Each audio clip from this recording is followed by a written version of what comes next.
So we ended up with chapter 2 and kind of where we were to now. This book, it's called The Great Divorce for everyone else, and it's C.S. Lewis's The Great Divorce, and it's about the divorce between heaven and hell.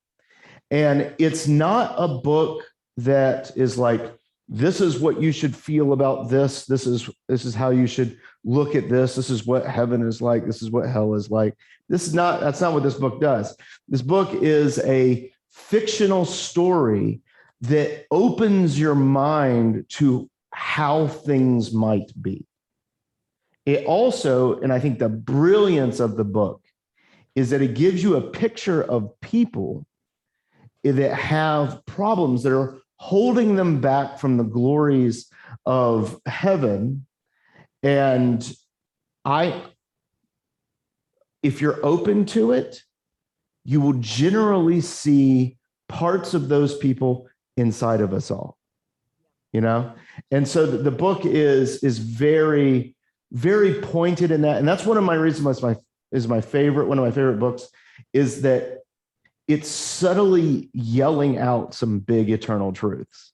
And so that's why I like the book so much. And so we'll kind of continue through. So to catch a few people up to where we were, the book begins with this guy just kind of all of a sudden around this bus, and he's talking about his city that he lives in and everything just has kind of a confusing, gray, cloudy kind of existence around him. He kind of doesn't know what is going on. Everyone around the bus is kind of arguing and talking, and they kind of all decide just to get on the bus. They don't know where they're going. They don't know what it is, but the bus is certainly more brilliant than everything around it. And the bus ends up going, and it's going down the road, and all of a sudden they find themselves that they are in the air. They're in the air and they're flying through the air. And as they look down at the city, it almost seems like it's infinitely massive. I think infinitely massive is Chris Escher verbiage, how he describes it, but just huge over there. And he's talking to someone else who is intelligent on the bus, and they're talking about what is going on. Why is this town so big and it looks so empty? And something that has always stuck with me is he said, well, it's because everyone gets what they want.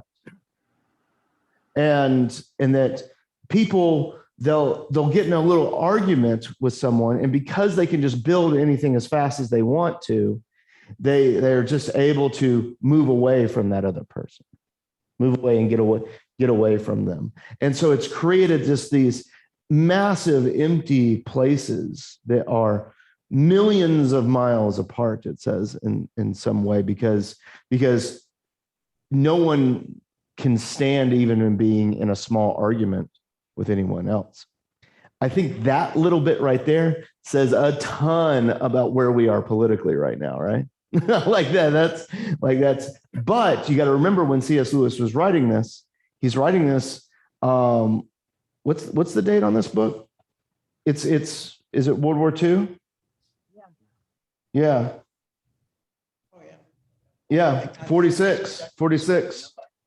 So he's writing it in the midst of great conflict in Europe, and he's from the UK.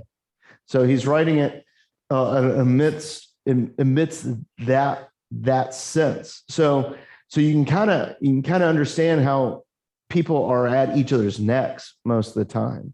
And so he's kind of writing against that idea. So as they are continuing up, we are introduced to a few people, and now this is how chapter 3 begins.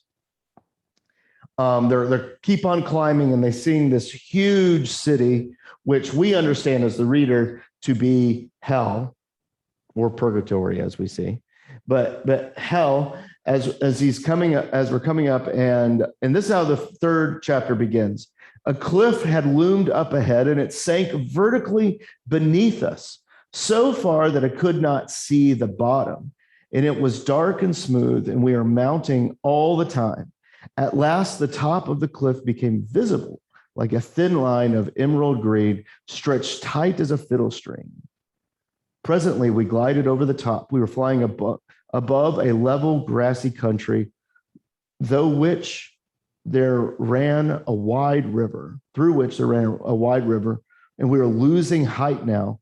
Some of the tallest treetops were only 20 feet below us. Then suddenly we were at rest. So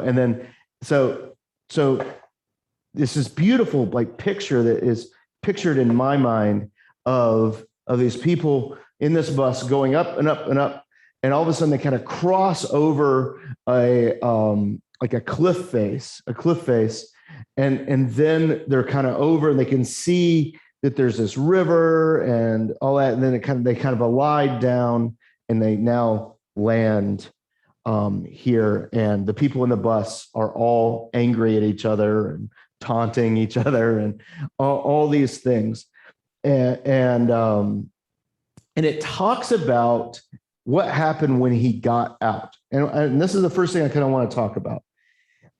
He says, I got out of the bus, and the light and the coolness that drenched me were like those of the summer morning, early morning, a minute or two before the sunrise. I'm going to read just a little bit more, but remember how he described the streets in the city and all that. Look at how much more solid and how he's describing everything in this new world. I had the sense of being in a larger space, perhaps even a larger sort of space than I had ever known before, as if the sky were further off and the extent of the green plain wider, that they could be in this little ball of earth. I had got out in some sense, which made the solar system itself seem like an indoor affair. It gave me a feeling of freedom, but also of exposure, possibly danger, which continued to accompany me through all that followed. All right. So, come on, stay open. So, let me open up this. Come on, Chris.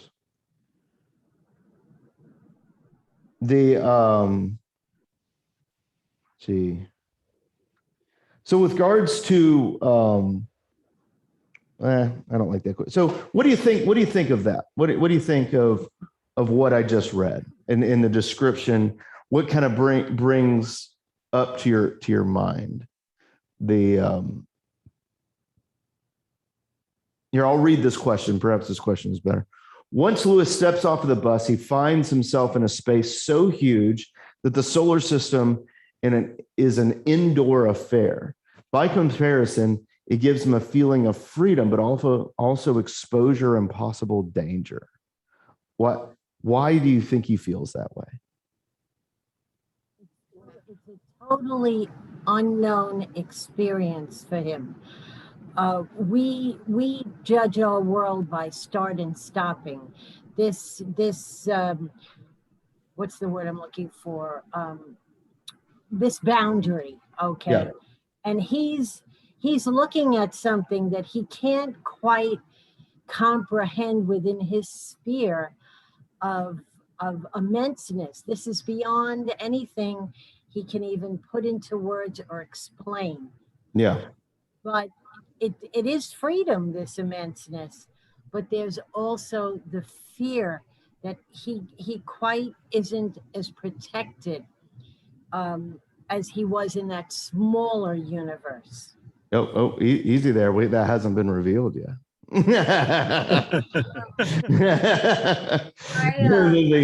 But no, you're very right though, and especially if you know how the book ends, and we'll spoil it for everyone else. The book ends with because you keep seeing clues about it all throughout the book, but so we're in the outskirts of heaven is where this book takes place. It's in the outskirts of heaven, and that giant city that seemed to go on for millions and millions of miles is actually no bigger than just like the crack in the floor here, that it exists in a meaningless crack that you would never think twice about. Like that's, and so that kind of idea is fascinating. Yeah, so I think so, but the book is driving there, but that's what Lee was going to, that hell is so small and insignificant in comparison. So yeah. So I don't know. Did anyone else have? Yeah, Coley. So back in chapter 2, we didn't talk about this last week. We talked about the man who was explaining the city and how there were no roofs on the houses and you could think a house, and then we found Napoleon. But right after that part, it triggered to me like a memory from in like the Narnia books where they were asking about Aslan and they're like, is he safe? No, but he's good. Like I remember that part about Aslan's kind of like the Christ figure, and it's like, is he safe? No, but he's good. And so in chapter 2, they talk about safety. And that one guy says, well, I want to put together this police force. You know, people will feel safe, because the main character is like, well, safety from what? And it's just kind of like, well, no, let's try and preserve this feeling, this sense of safety, but not actually that we are safe. That was the intelligent man that was talking.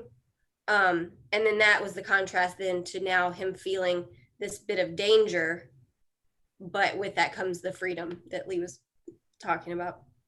Yeah, I really thought it was interesting him talking about the freedom, but also the exposure and possible danger, because it kind of made me think about the times in the Gospels when it says that there is light, and that the kingdom of God is like light, and darkness cannot stand in the light, and everything will kind of be shown through. And this section here, where all of a sudden he's in the outskirts of heaven and he feels exposure, and that made me really feel like that whole light idea. He feels exposure, and that is actually causing danger to him, because what we're going to see as we continue through this book is that all these people have stuff to hide. They have things to hide, and those things are being exposed like that. That's kind of what made me feel about that. Like I thought these first couple of paragraphs of chapter 3 were just incredibly powerful, like just language of describing what's going on around it. Then we see the realization.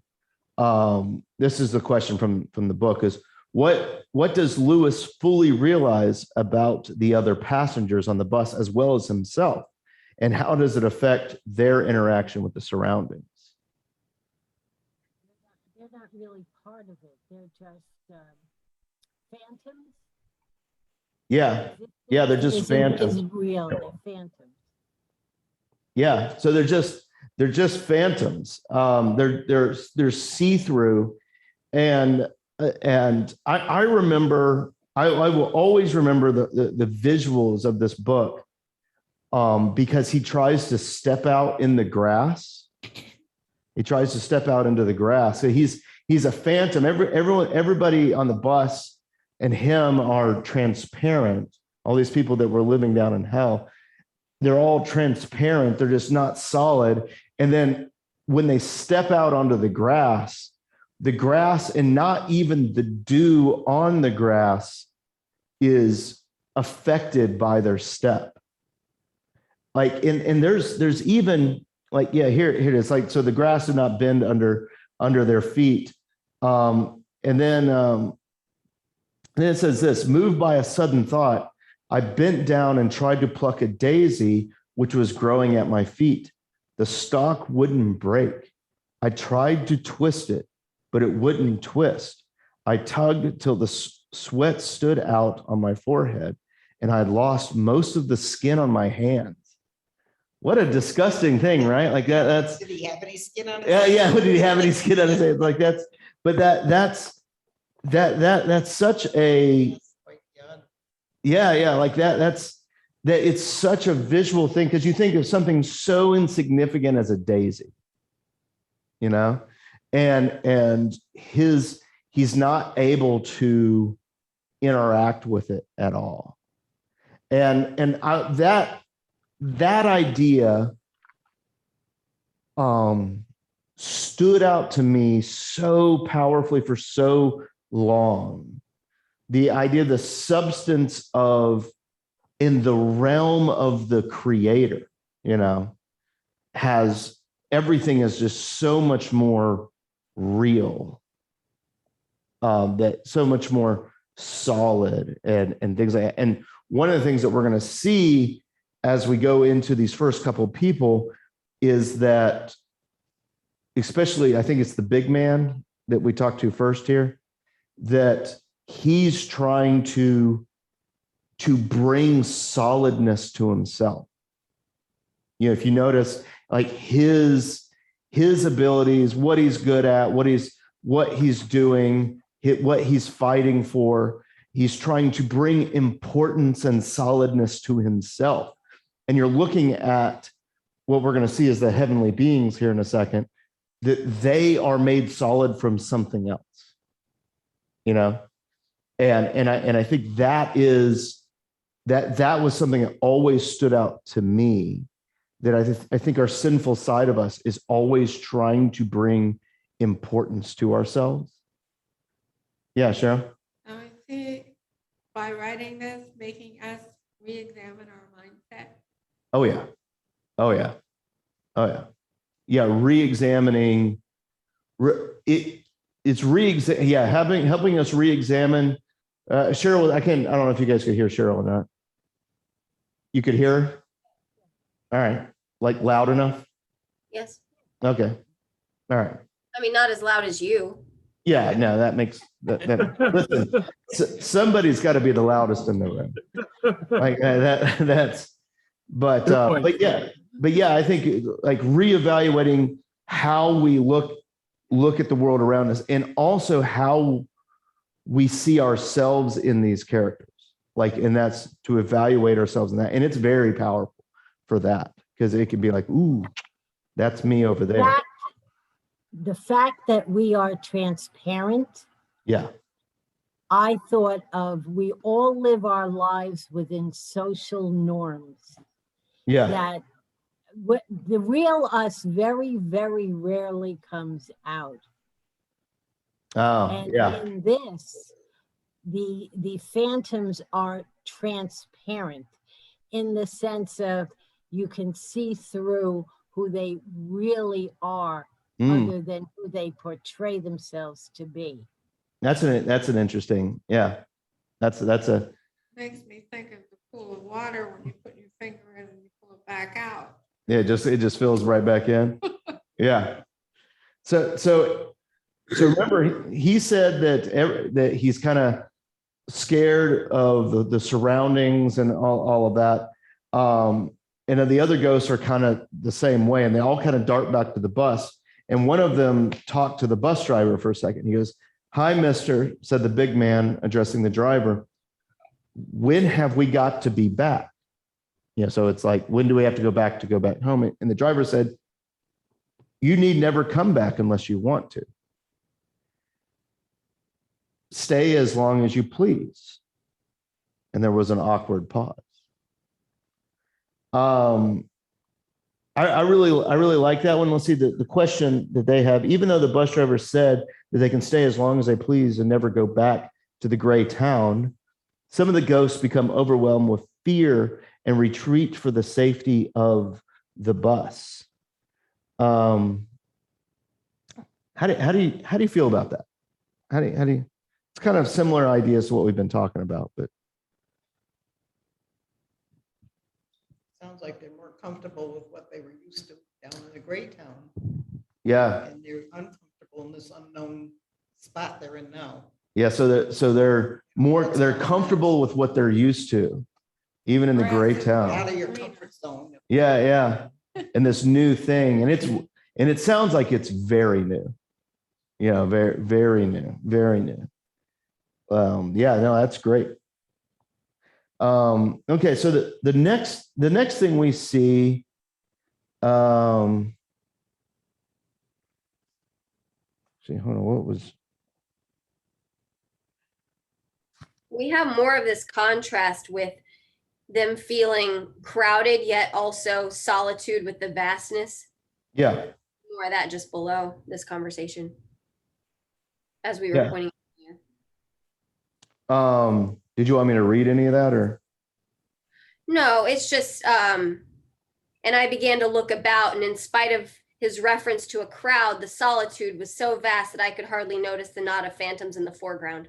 Just more of that imagery Yeah. of the contrast with how it feels there. Yeah.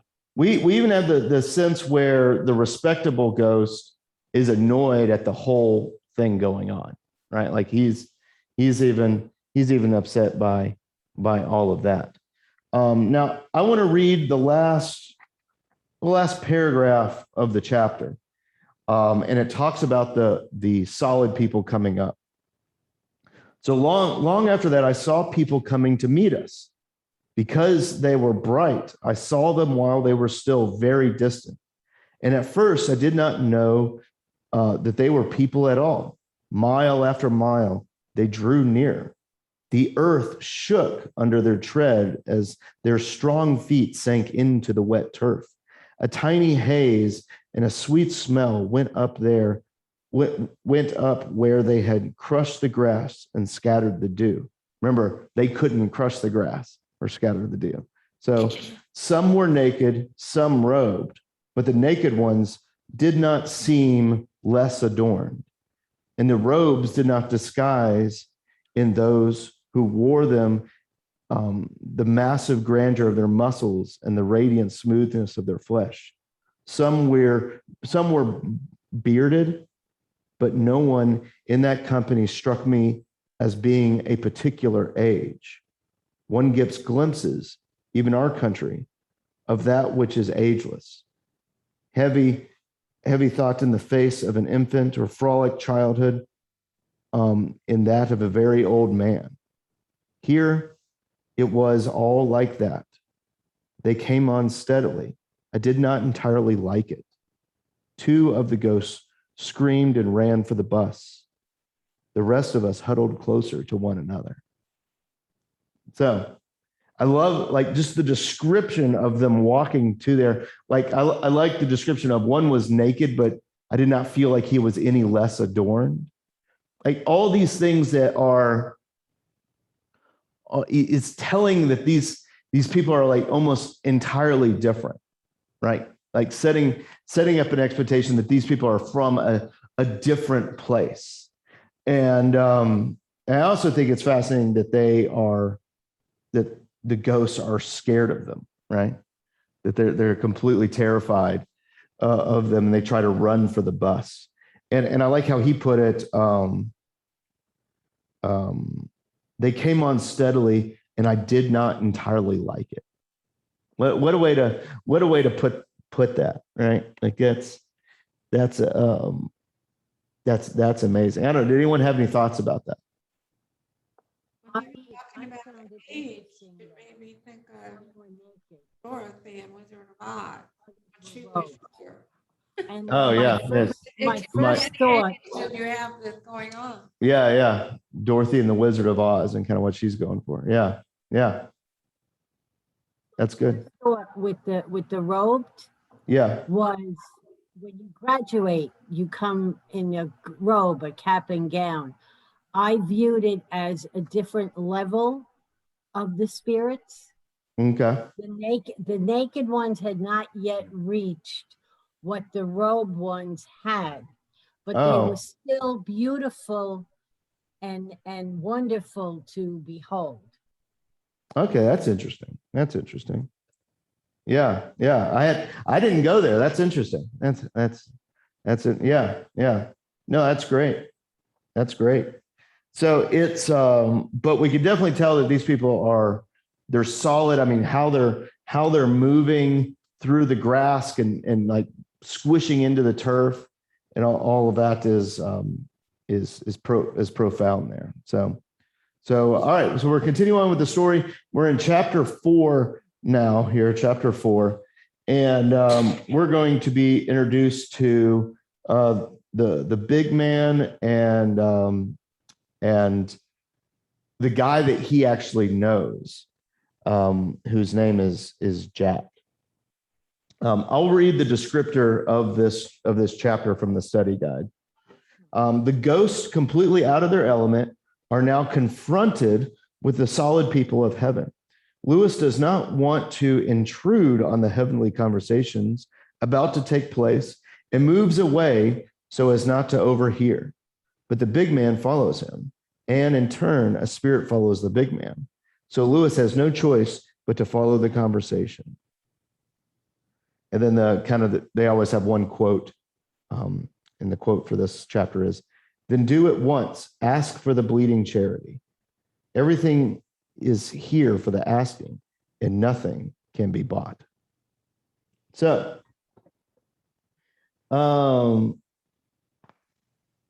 let's see.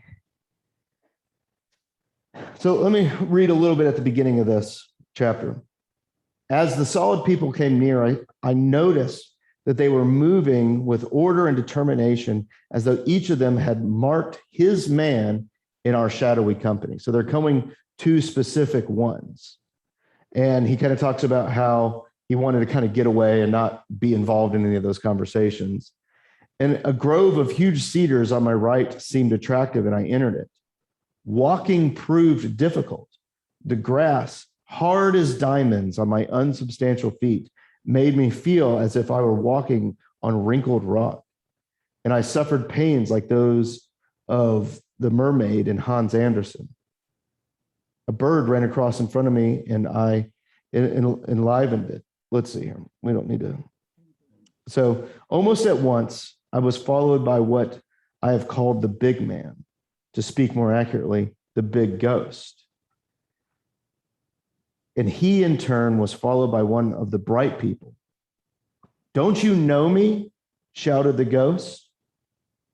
And I found it impossible not to turn around and attend. And the face of the solid spirit, he was one of those that were robed, made me want to dance. It was so, what is that word? That's not a word that I use in my regular. Jocund. I don't know. Does anyone know what that is? So he made me want to dance, I guess. So established in his youthfulness. "Well, I'm damned," said the ghost. "I wouldn't have believed it. It's a far knockout. Isn't it right, Lynn? You know. What about poor old Jack, eh? You look pretty pleased with yourself. But what I say is, what about poor Jack?" I'll keep on reading. "He is here," said the other. "You'll meet him soon if you stay.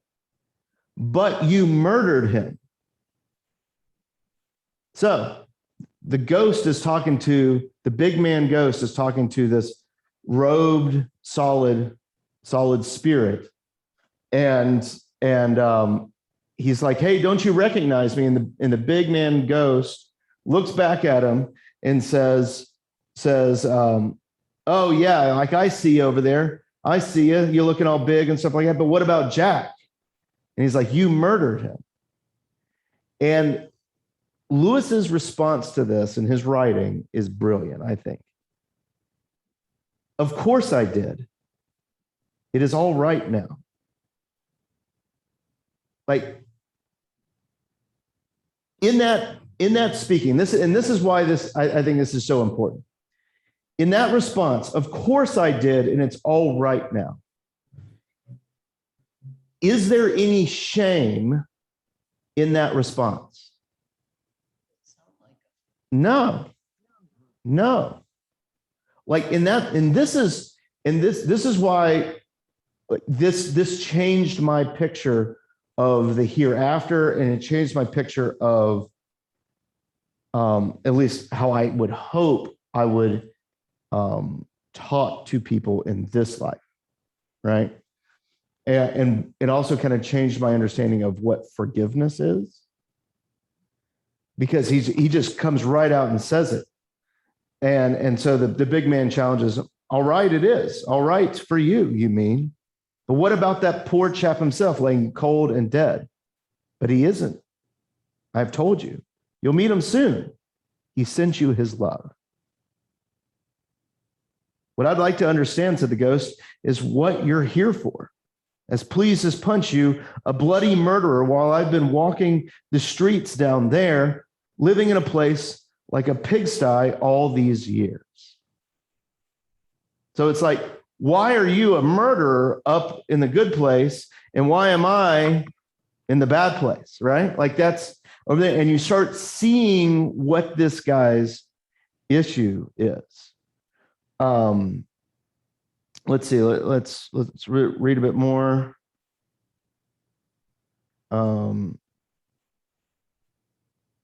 Let's see. No, I skipped a little bit. No need to bother you about it. Aren't you ashamed of yourself? No, not as you mean. I do not look at myself.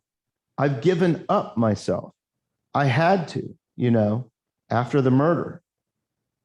That was what it did for me. And that is how everything began. Personally, said the big ghost with an emphasis which contradicted the ordinary meaning of the word. Personally, I have thought you and I ought to be the other way around. That's my personal opinion. So he's saying, I think I should be in the good place. You should be in the bad place. And then the Spirit says, very likely we soon shall be, said the other, if you'll stop thinking about it. Yeah, Cheryl. It makes me think of God's grace and the fact that we're not saved by what we do. Yeah. Oh, it's very like we're talking about forgiveness right now. Like that and it talks about it intensely. And we're going to see as we continue going down what the Spirit's goal is in talking with the big man and what he wants. And so, because I think we're beginning to see it, very likely we soon shall be, said the other, if you stop thinking about it. What a powerful statement. And then we see the big man ghost.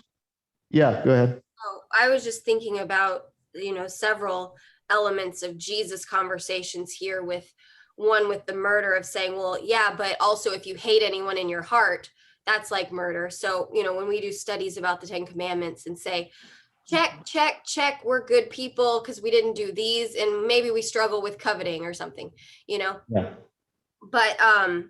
But that's what this man's perspective is, the big ghost. And then the other guy saying, no, it's about denying yourself, which is that taking up the cross, as Jesus talked about. And just for the record, that word means formally cheerful, like you're cheerful, but in a formal way. Formally cheerful. Yeah. That's good. That's interesting. So, we often time, and I think it's interesting, it begins the first real conversation. The other conversations, we're starting to see the selfishness of the ghost, but this is like the first conversation with the ghost.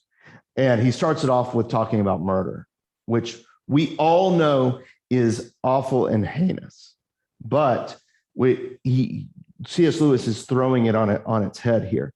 And so here's the ghost responding to him saying, very likely we soon will be, if you stop and thinking about it, Look at me now, said the ghost, slapping his chest, but the slap made no noise, which is great because it's like, You saw the mote in the other guy's eye, but yeah, exactly. It's such a great thing. C.S. Lewis smiled when he wrote that. He's like, he slapped his chest, but it didn't make any noise. And he said this, and this is the important part. I'd gone straight all my life. I don't say I was a religious man. I don't say I had faults, far from it. But I done my best all my life, you see. I done my best by everyone. That's the sort of chap I was. Never asked for anything that wasn't mine by rights. If I wanted a drink, I paid for it. And if I took my wages, I'd done my job. See, that's the sort I was. I don't care who knows it. What's this guy's issue? Like this guy's, it's self-righteousness, right? Like it's self-righteousness. What did this say about the big, yeah, self-righteous, self-obsessed. Like that's really what he's going through. And you end up seeing that, and that's what the juxtaposition is with the murderer, with Lynn, I think the murderer's name was, that he has completely, like, his righteousness isn't found in himself. And I think that's why he's so freely admitted without any shame that he was a murderer. Well, he says after that, after the murder, that was how everything began. I mean, that whole sentence reminds me of true repentance. Yeah. He turned back. Whereas this other big man, he's just trying to do a rank ordering of people's good and bad deeds and making sure he's on the top half of the list by whatever standard he thinks is considered good. Yeah. Yeah. So, and so here's let's see, who's saying this? We'll see. I'll read the first little bit. You may think that you've put me down because you're dressed up like that, which you weren't when you worked under me. Again, just what Coley said there, like he's bringing a hierarchy. It's like you were beneath me the whole time. And I'm only a poor man, but I got to have my rights the same as you see. Oh no, it's not so bad as that. I haven't got my rights, or I should not be here. You will not get yours either. You'll be getting something far better. Never fear. That's just what I say. I haven't got my rights. I haven't done my best. I've never done anything wrong. And what I don't see is why I should be put below a bloody murderer like you. And then this is the guy responding to him. Who knows whether you will be below or above, right? Only be happy and come with me. Like that's like this guy, he's sitting there, he's beckoning this guy to put aside the ranking, the hierarchy, put aside all of those things and come after here. It's just amazing. So so I'm going to skip a little bit forward here. You weren't a decent man and you didn't do your best. Let's see here.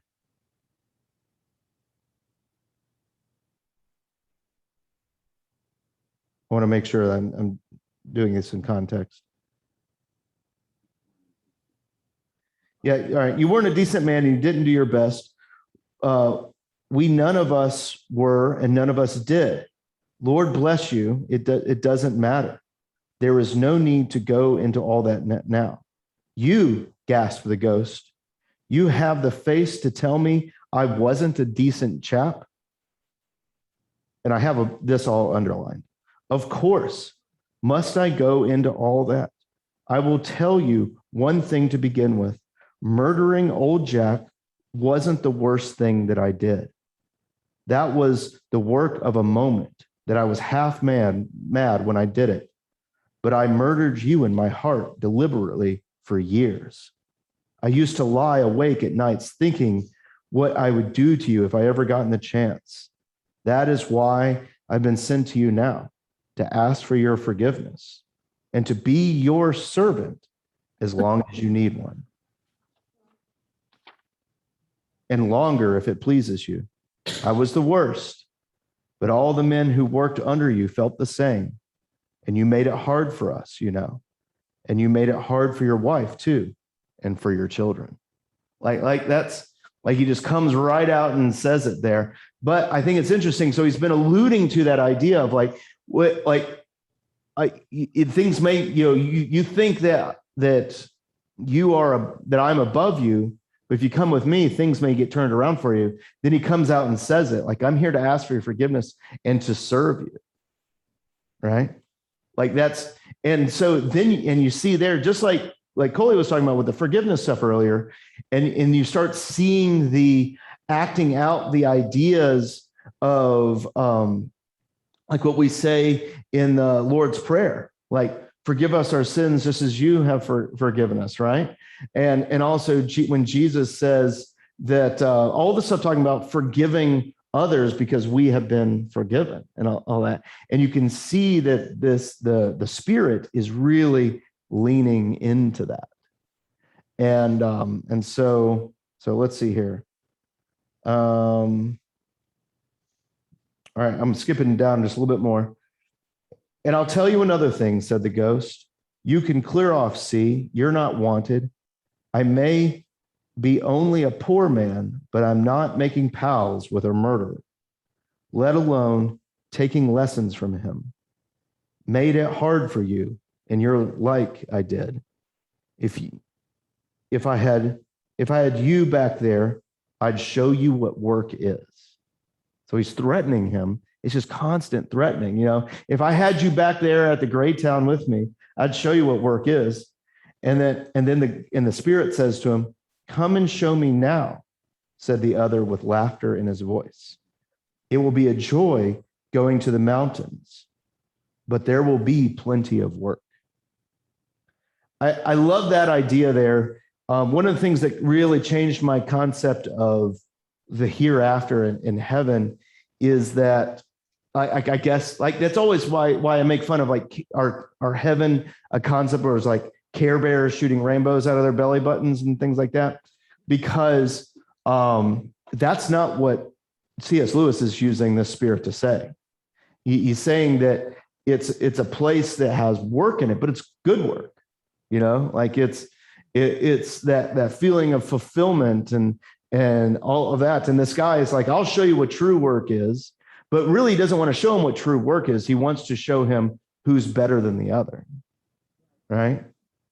And it kind of makes me wonder, like whenever I hear similar things to that, or whenever I think that, that it's really about like, I feel like I should be in a better place than I am now.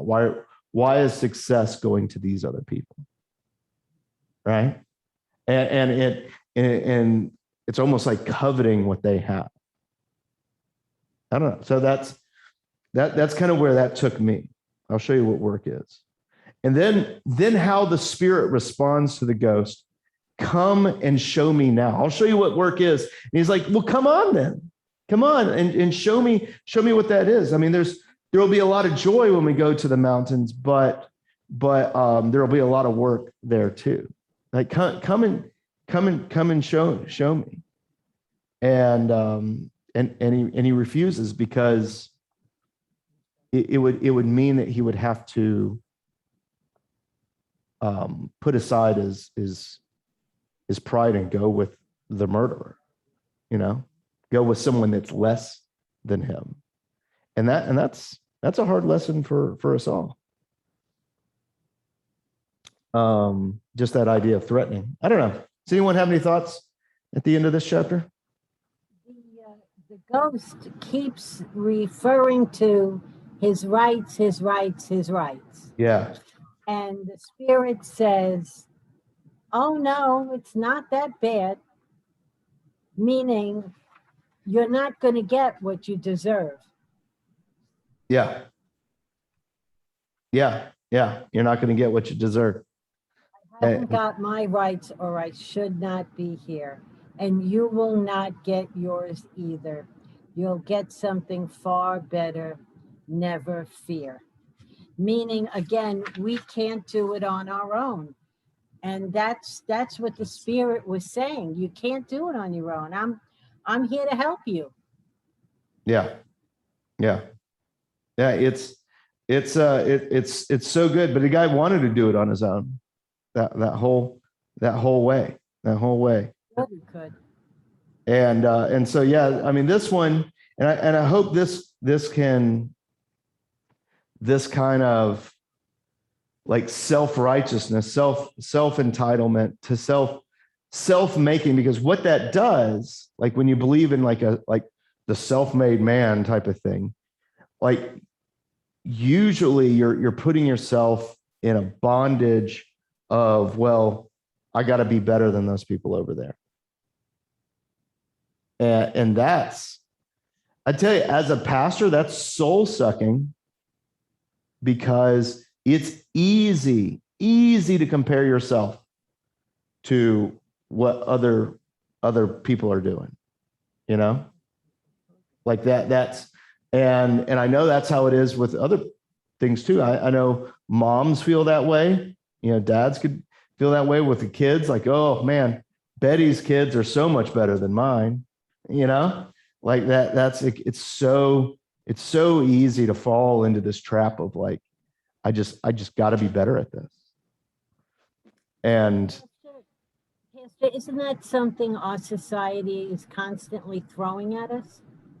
I think most societies are. I think it's a human nature thing where you have to be in alignment with whatever perceived righteousness is in your society. So our society here, we have a lot of like Puritan work ethic where we derive righteousness by how hard we work, you know, but there's perceived righteousnesses, you know, and that's what that guy's calling his rights. He's like, just give me what I've worked for. Just give me what I worked, you know. I've done the right thing. I've checked all the boxes. Why am I in the gray town? And so that's, yeah. And that's difficult. That's difficult. Listen, it's hard. It's hard for me too.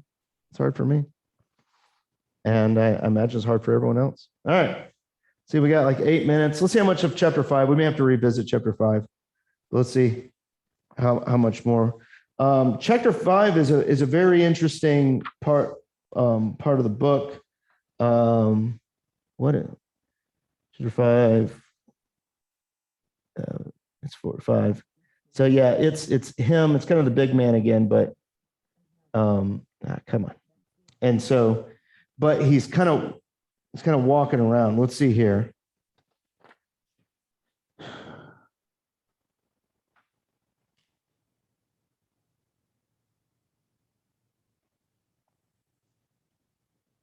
So a spirit comes up to us. My dear boy, I'm delighted to see you. It was saying to the spirit, who is naked and almost blindingly white, I was talking to your poor father the other day and wondering where you were.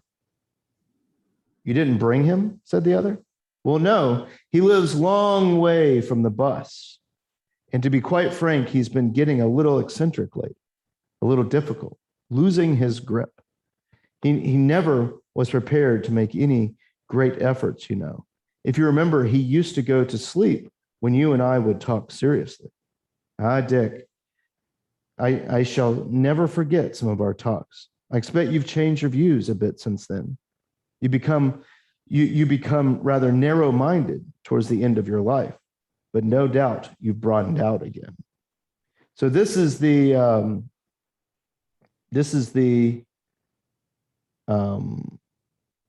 these people are not helping me in this one. This is the Episcopal priest talking with the Episcopal priest talking with the spirit, which is like a friend of his or something like that.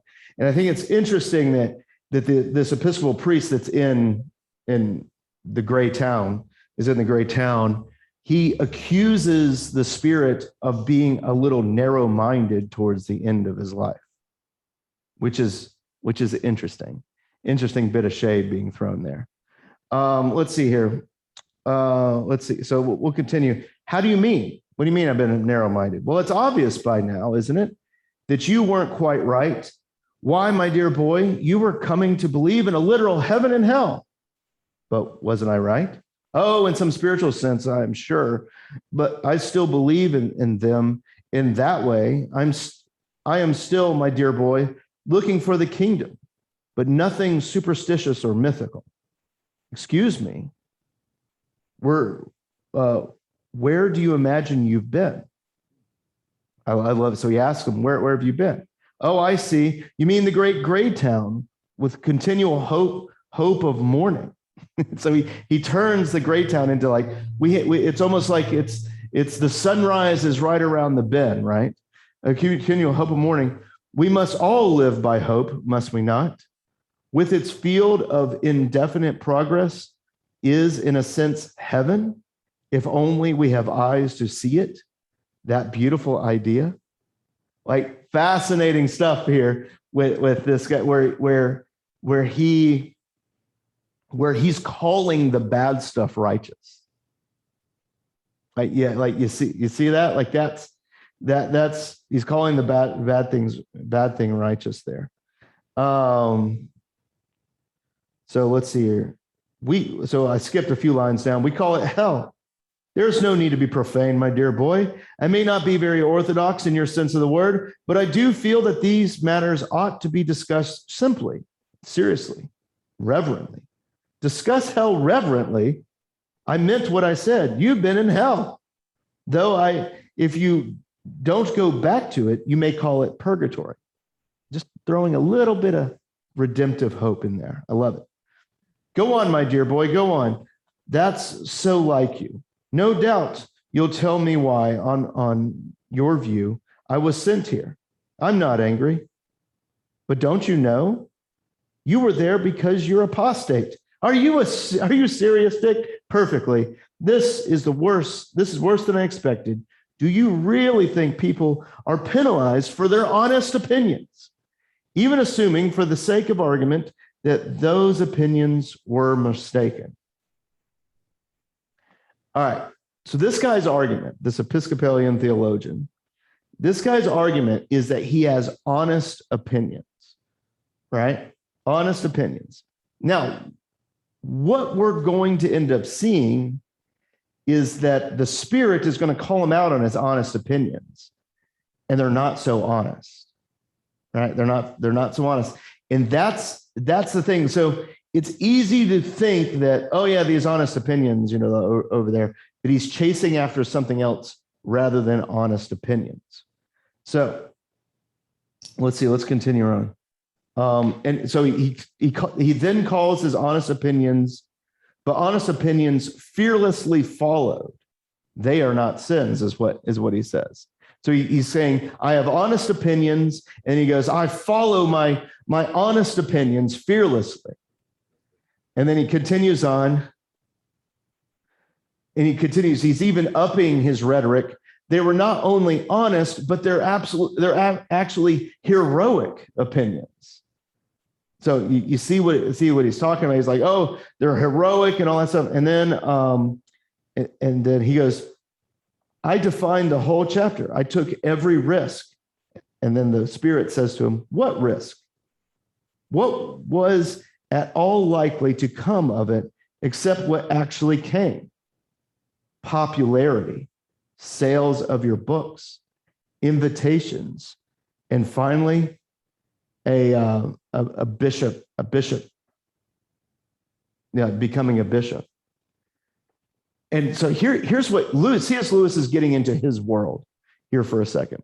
And this is the world of like theologian and pastor.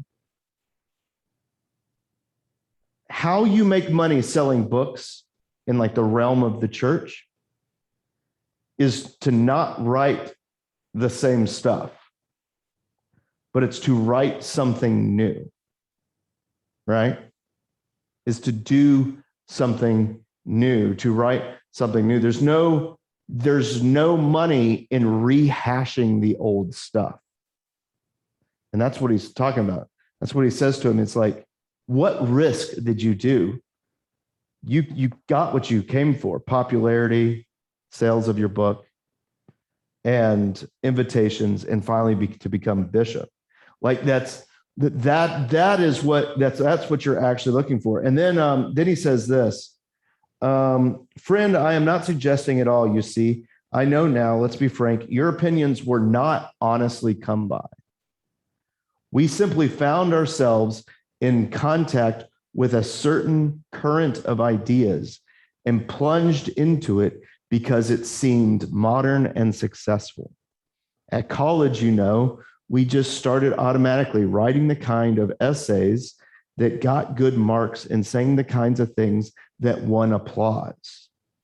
When in our whole lives did we honestly face in solitude the one question on which we all turned, whether after all the supernatural might not only fact occur. Let's see, we're getting off of over there. So do you see what he's talking about? He goes, you did all this to write all your books, all that stuff. And then what you did, what he, in the Spirit says, we both did this. We both found currents of popular ideas that would get us success and applause. Like, so we end up seeing that it's actually like greed, right? Like self-righteousness and greed that this guy is going for. He's claiming it's honest opinions, but he's using honest opinions to say stuff that will get people to like him more. Like, Yeah. Like that's a huge thing. And that's a, like, listen, all I know is the world of a pastor. That's extremely hard, right? Because there's a bunch of things that you could do to go down that line, but we can see it all the time. I began this little lesson talking about how people will take Bible verses out of context, because most people in the church love the scriptures. They're the things of their life, right? And we have people that will use them in order to get more power for themselves. You know? Like this isn't your guys' world too much, but like, you have people that, you have like social media things. You have social media things, you guys see this, where people will post stuff, whether or not they actually believe it or not, but they know it'll get a lot of clicks. Like that's what we're talking about. It's a greed for doing all of this stuff and not actually asking honest questions. And another one question that I come up with after hearing all of this, yeah, what is the motive of the Spirit? what's the motive of your spirit? Of the Spirit. Oh, so the spirit that's talking to this guy. So the spirits in the book, I probably didn't go through this, but the spirits of the book, it's turning out that the spirits that are coming to talk to the ghosts are people that they knew in life. And then the spirits are trying to get them to come to the mountains, to the full-on heaven. And they're trying to get them to see their errors and repent of them. So we see that this Episcopal guy's errors is he's calling evil good. He's saying, oh, it's like a new dawn down there in hell. We have to hope in something, right? And we see that he's actually seeking popularity, that he's seeking all these things, that he's just throwing aside all this stuff, and that he has found himself in a current of ideas that are going along. And that's, in all honesty, that's something that really scares me, is that, do I find myself in a current of ideas which actually leads people astray, rather than something that's real and tangible? That's something that's always in the back of my head as I go for things. I don't know if that makes any sense. There's quite a bit left here.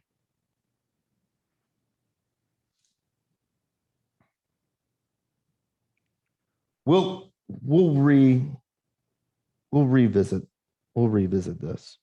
I don't know, does anyone have anything they'd like to say before we're done here for today? Because I'm out of time. Anything? So you ordered your book, Cheryl? You I got, ordered the book. and it's coming? Friday or Monday. Okay, all right. So Friday or Monday. Pick up to, I don't, it's probably best if you just go ahead and nail it to the wall and read it, but we'll discuss. We got through chapter 5 today. So maybe 7 or 8, chapter 7 or 8, kind of depends. You kind of see how we're kind of going through it here. Do you have the ability to get a book? Do you want to get it? Or you're welcome to just listen too. I really don't understand it. At the beginning, it sounded like